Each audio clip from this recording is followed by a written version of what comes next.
नमस्कार, स्वागत है आपका हमारे इस YouTube चैनल पर। मैं मुनमुन श्रीवास्तव आपका हार्दिक अभिनंदन करता हूं। दिल्ली विश्वविद्यालय में अभी स्थिति साफ नहीं है कि एडमिशन फिर से रीओपन होंगे कि नहीं, क्योंकि 31 दिसंबर को दाखिले बंद हो चुके हैं। इस बीच एक चौंकाने वाला जो सर्वे आया है वो सर्वे स्टूडेंट्स फेडरेशन ऑफ इंडिया यानी SFI ने किया है कई कॉलेजेस में, जिसमें ये कहा गया है कि DU में फर्स्ट सेमेस्टर की कक्षाएँ ठीक से नहीं चल रही है। हमारे साथ बात करने के लिए मौजूद हैं SFI के स्टेट कोऑर्डिनेटिंग कमेटी के मेंबर अमन। आइए इनसे बात करते हैं। धन्यवाद मुन्मुन जी। मतलब आप अपने YouTube चैनल की मदद से एक बहुत ही अहम मुद्दा उठा रहे हैं। तो ये जो सर्वे करा है हम लोगों ने सर्वे करा 5635 लोगों का, स्टूडेंट्स का, हाँ, जो कि सारे फर्स्ट ईयर्स में थे। तो सर्वे में जो रिपोर्ट्स मिले हैं उनमें से 52% लोगों ने बताया कि उनकी जो कोर की क्लासेस है वो ठीक से नहीं चल रही है। 62% स्टूडेंट्स ने बताया कि सेक और AECC की क्लासेस सही से नहीं चल रही है, और 56% स्टूडेंट्स ने बताया कि उनकी वैक की क्लासेस नहीं चल रही है। और ये जो सर्वे हुआ था मतलब वो नॉर्थ कैंपस के सारे कॉलेजेस में हुआ था और साउथ कैंपस के भी बहुत सारे कॉलेजेस में हुआ था। हाँ, तो जहाँ एक तरफ नॉर्थ कैंपस के जो प्रेस्टीजियस कॉलेजेस हैं, हिंदू, राम जैसा, यहाँ पे भी क्लासेस नहीं चल रही हैं। पर नॉर्थ कैंपस के प्रेस्टीजियस कॉलेज में भी क्लासेस ठीक से नहीं हो रही है। हाँ, नहीं हो रही है। पर जो साउथ कैंपस कॉलेजेस की हालत थी वो हमने देखा कि वो और भी बुरा था। मतलब 69% स्टूडेंट्स ने बताया कि टीचर्स ही अलॉट नहीं हुए हैं उनके क्लासेस को लेके। हाँ, और ये सर्वे अभी के समय में इसलिए ज़्यादा महत्वपूर्ण है कि इस बार का जो नया एडमिशन हुआ है वो पिछली बार जैसा नहीं है। ये पहली बार FYUP बैच आया।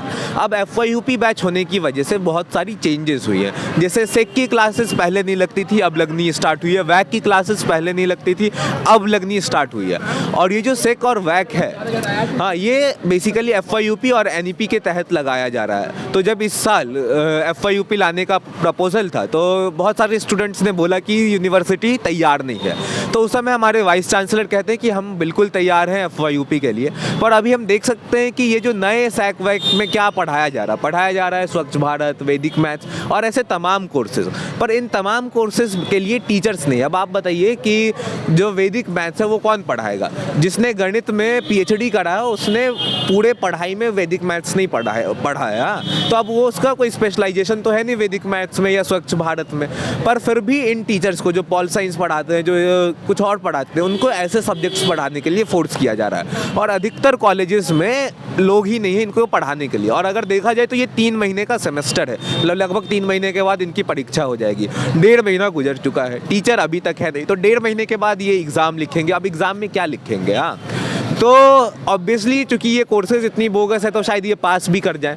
पर दिल्ली यूनिवर्सिटी में हम लोग बस डिग्री लेने नहीं आते हैं। अगर डिग्री चाहिए होता तो कोई बिहार में ही नाम लिखवा लेता, फ्री में डिग्री मिल जाता है। यहाँ लोग आता है क्वालिटेटिव एजुकेशन पाने के लिए। तो बेसिकली यही हमने सर्वे करा था। और सर्वे में जो हमारा फाइंडिंग था, मतलब और भी कुछ फाइंडिंग्स थे हमारे, कि ऑन एन एवरेज जो लोग यहाँ रहते हैं, दिल्ली में रहना पड़ रहा, उनका 10,000 का खर्चा होता है। और जो लोग दिल्ली के ही वासी हैं उनका ऑन एन एवरेज ट्रांसपोर्टेशन में 100 रुपये का खर्च होता है। तो जो 10,000 का खर्चा हो रहा है, तो इसका मतलब है कि अगर 1 साल और उनको पढ़ना पड़ेगा, 4 ईयर अंडर ग्रेजुएट प्रोग्राम करना पड़ेगा, तो उनका 1,20,000 के आसपास खर्चा, ज़्यादा खर्चा होगा। और उनकी क्लासेस नहीं लग रही है। तो मतलब ये एक मेजर इशू था। कितने स्टूडेंट्स का डेटा लिया आप लोगों ने? 5635 स्टूडेंट्स का हमने डेटा लिया। अच्छा, और लगभग कितने कॉलेज कवर हुए होंगे? 15 कॉलेजेस कवर हुए, 20 कॉलेज कवर हुए। अच्छा, तो ये जो सर्वे हुआ था वो एक क्वेश्चनर बना के आपने लिया था जी, या फिर ये वर्बल हुआ? नहीं, क्वेश्चनर बना के लिया था और हमारे पास अभी भी पूरा डेटा है। तो फिर आगे इस डेटा का आप लोग क्या करेंगे? हाँ, तो इस डेटा का हम क्या करने वाले हैं अभी कि 19 तारीख को DU में एक मेजर प्रोटेस्ट होगा, DU के आर्ट्स फैकल्टी पे। अब प्रोटेस्ट का जो डिमांड होगा उसमें एक तो डिमांड है कि FYUP को वापस लो। हाँ, क्योंकि FYUP के बारे में लोगों को पता नहीं है। सर्वे में हमें ये भी पता चला FYUP में एक और चीज़ था। FYUP में था कि जो कोर कोर्सेज का क्रेडिट है उसको घटाया जा रहा है। इसका मतलब है कि जो विद्यार्थी हिस्ट्री पढ़ने आया था, जो पॉलिटिकल साइंस पढ़ने आया था, उसका जो क्लास का ड्यूरेशन है और जो सिलेबस है वो घटाया जा रहा है। और पढ़ना क्या पड़ रहा है? उसको पढ़ना पड़ रहा है सेक और वैक जैसी कोर्सेज जो बहुत बोगस कोर्स है। हाँ, उसमें स्वच्छ भारत है, वैदिक मैथ्स है, 10वीं के स्टैंडर्ड का एनवायरमेंटल साइंस है, उसको ये सब पढ़ना पड़ रहा है। तो और उसका 1 साल और बर्बाद हो रहा है। पहले था 3+2 का सिस्टम, 3 साल का ग्रेजुएशन होगा, 2 साल का मास्टर्स होगा।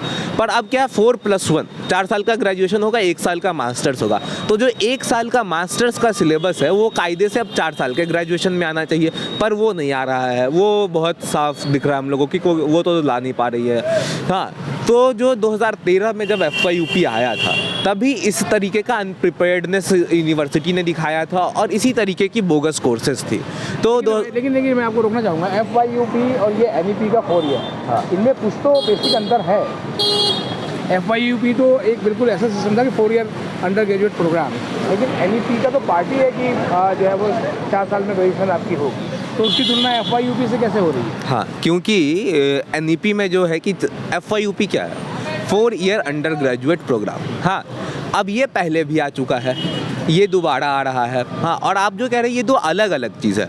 तो मैं कह देना चाहता हूँ कि बहुत पहले से सरकार की ये कोशिश थी कि एक यूनिफॉर्मिटी लाया जाए। हाँ, जो अमेरिका में एजुकेशन का मॉडल है उसी को कॉपी पेस्ट कर दिया जाए भारत में, जिस भारत की परिस्थिति अमेरिका से बहुत अलग है। तो हो सकता है कि अमेरिका में तो, और जो 2013 में था, अगर आप 2013 का सिलेबस देख लें तो 2013 में क्या हुआ था, जो मेन कोर कोर्सेज थे, जो हिस्ट्री का कोर्स था, जो पॉल साइंस का कोर्स था, उसको डाइल्यूट करने का कोशिश था।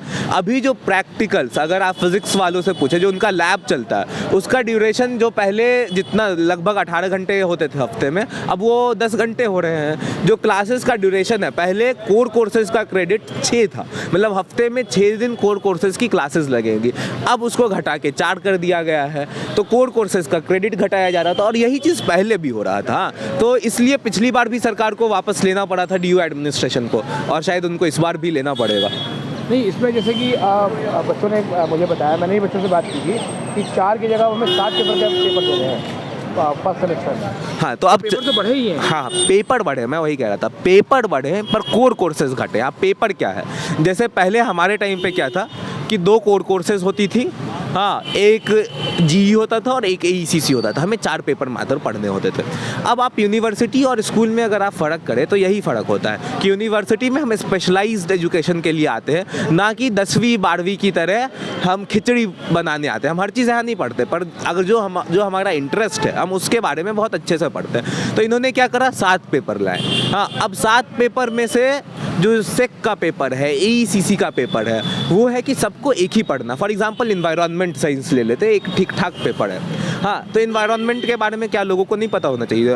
हम मानते हैं कि इन्वायरमेंट के बारे में सबको पता होना चाहिए, पर ये 10वीं 12वीं में पढ़ाया जाता है और पढ़ाया जा रहा है। जो वैल्यू बेस्ड जो भी पढ़ाया जा रहा है वो 10वीं 12वीं और 8वीं में पढ़ाया जाता है, लेकिन उसको छोड़ भी दे तो इन्वायरमेंट पे ऐसे सब्जेक्ट्स बनाए जा सकते थे, historical approaches to environmental studies. हाँ, पॉल साइंस का पढ़ रहा है तो पॉलिटिकल मूवमेंट्स ऑफ इन्वायरमेंट। हाँ, तो अगर इस तरीके से सब्जेक्ट्स का निर्माण होता तो हमें लगता है कि जो हम हिस्ट्री, पॉल साइंस, इंग्लिश पढ़ रहा है तो लिटरेचर में बहुत सारा काम हुआ इन्वायरमेंट पे, तो उस तरीके से अगर कोर्सेज को डिज़ाइन किया जाता तो एक स्पेशलाइजेशन का जो आइडिया जो हम यूनिवर्सिटी में करने आते हैं वो होता।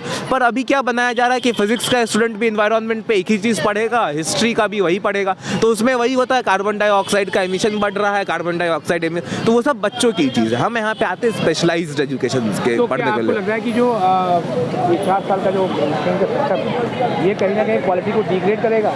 ऑब्वियसली डिग्रेड करेगा, क्योंकि जैसे मैं यहाँ से हिस्ट्री में मास्टर्स कर रहा हूँ, मास्टर्स में हम लोग बस और बस हिस्ट्री पढ़ते हैं। हाँ, और हिस्ट्री हम लोग बहुत ज़्यादा इधर डीप में पढ़ते हैं, और यहाँ पे स्पेशलाइजेशन भी होता है मास्टर्स में। आप बस एंशिएंट पढ़ रहे हैं, मॉडर्न पढ़ रहे हैं, मेडिवल पढ़ रहे हैं। पर अब क्या होगा कि मास्टर्स 1 साल का हो जाएगा, तो मतलब जो लोग रिसर्च में जाता है मास्टर्स के बाद, अब क्या होगा कि अब बस 4+1 के बाद वो लोग रिसर्च में चला जाएगा। 4 साल में उसने हिस्ट्री तो पढ़ा नहीं ढंग से, और 1 साल मास्टर्स का भी खा गया, तो रिसर्च का जो डिग्री है वो ऑब्वियसली घटेगा, क्योंकि ठीक से पढ़ाई नहीं हुआ है हिस्ट्री का।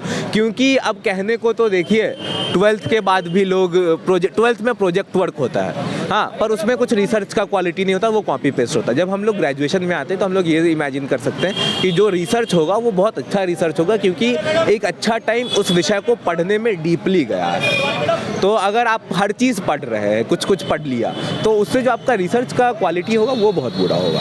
बहुत बहुत धन्यवाद। धन्यवाद आपका भी।